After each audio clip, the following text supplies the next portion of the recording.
Oi, turma, bom dia. Professor Luiz, como vocês estão? Tudo bem? Hoje a gente vai fazer um estudo sobre artes, né? Nossa aula de artes. A gente tinha as nossas oficinas, mas agora infelizmente a gente não tem como fazê-las, né?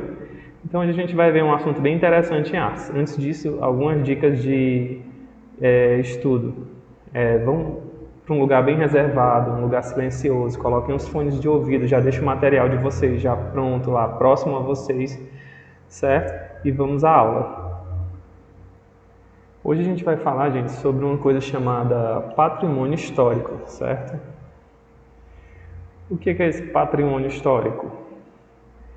Ele representa os bens materiais ou naturais que possuem importância na história de determinada sociedade ou comunidade, certo?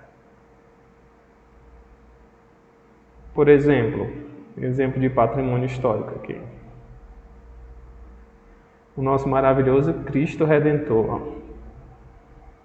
Vocês podem observar aí na imagem, deixar ela cheia para vocês. O Cristo Redentor, gente, ele fica no Morro do Corcovado, no Rio de Janeiro, certo? E a gente paga um bilhete que é do trem do Corcovado para poder subir e chegar até o Cristo aqui em cima. É uma das vistas mais lindas do mundo. Não vou dizer do Brasil, porque é do mundo mesmo. E mais ao fundo ali, vocês vão estar vendo a Praia do Leme e o Morro da Urca. São dois morros, é o Morro da Urca, que é esse morro mais baixo, lá em cima tem uma casa de show, que é muito bonito também. E lá em cima, quando você sobe da Urca para outro monte mais alto, lá é o Pão de Açúcar, certo? Todas essas coisas, gente, são patrimônios históricos. Eles são tombados, né? E são preservados para poder as outras gerações terem acesso a essas obras. Aqui a gente vai ter um outro exemplo, que é as pirâmides do Egito, né? Então você vai estar vendo ali a pirâmide ao fundo, que é uma das maiores que tem lá no Egito, e mais à frente a Esfinge. Lá é Gizé, a pirâmide de trás, e essa Esfinge da frente, que ela é aquela famosa esfinge que as pessoas colocam nos filmes. Então, o que é esse patrimônio histórico? Pode ser prédios, ruínas, estátuas, esculturas, templos, igrejas, praças, ou até mesmo parte de uma cidade. Por exemplo, o centro histórico de uma cidade, onde tem bastante coisa lá do começo daquela cidade, da origem daquela cidade. Então, vai estar sendo chamado de patrimônio histórico, né? Vai ter, aqui falando no slide, esse conceito começou a ser disseminado a partir do século XIX, após a Revolução Francesa, em 1789. Qual a importância do patrimônio histórico, né? Então a gente vai ter aí, esses bens foram ao longo do tempo construídos e desenvolvidos pelas sociedades, estão intimamente relacionados com a identidade do local e representam uma importante fonte de pesquisa atual. Através do patrimônio histórico, podemos, portanto, conhecer a história e tudo o que envolve, por exemplo, arte e tradições, os saberes e a cultura de determinado povo. São registros, né, gente, que eles fazem para guardar a história daquele povo, a história daquelas pessoas. Vamos continuar aqui. Aqui a gente tem um exemplo de algo que é importante da nossa cidade, que é considerado patrimônio histórico, né? É a Praça do Ferreira, esse relógio, ele é muito antigo, tá? Da origem aí da Praça do Ferreira, que faz muitos anos já. E esse é um lugar que a gente vai ter dois patrimônios históricos que foram tombados, né? Como patrimônios culturais da nossa cidade, que é a Praça do Ferreira, o relógio, né? Que é essa imagem que vocês estão vendo aí. E o Cine Teatro São Luís, que fica nessa mesma praça. Nesse slide aqui a gente pode ver o Cine Teatro São Luís. E esse cinema ele inaugurou há muitos anos atrás, em 1800 e alguma coisa. Eu acho que eu vou colocar a informação aqui, a gente vai ver mais tarde, na frente, aí nos slides. Você pode ver que ele é todo feito rusticamente, assim, né? No estilo clássico antigo. Ele foi reformado recentemente. Muitas pessoas tentaram comprar esse cinema para fazer outros tipos de coisa nele, tipo igrejas, escola, mas como ele era tombado, historicamente falando, ele é uma das coisas mais importantes que tem na nossa cidade. Então, eles conseguiram preservar, né, a memória da história do cinema nesse lugar. Aí tem mais a foto ampliada para vocês verem. Ele tem 2 andares.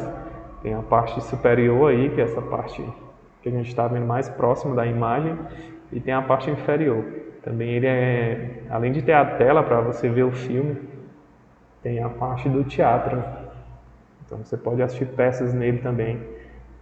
Nas férias eles têm programações e você pode estar pegando a programação lá no próprio cinema, e os filmes que são exibidos lá, inclusive em 3D, são todos de graça, né? Você não paga nada, é tudo na faixa. Como se constitui esse patrimônio histórico, né?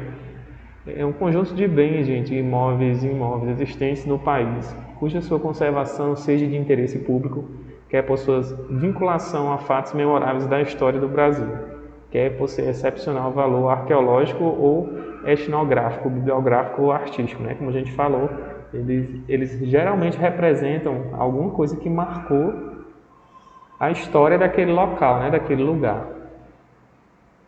Vamos continuar.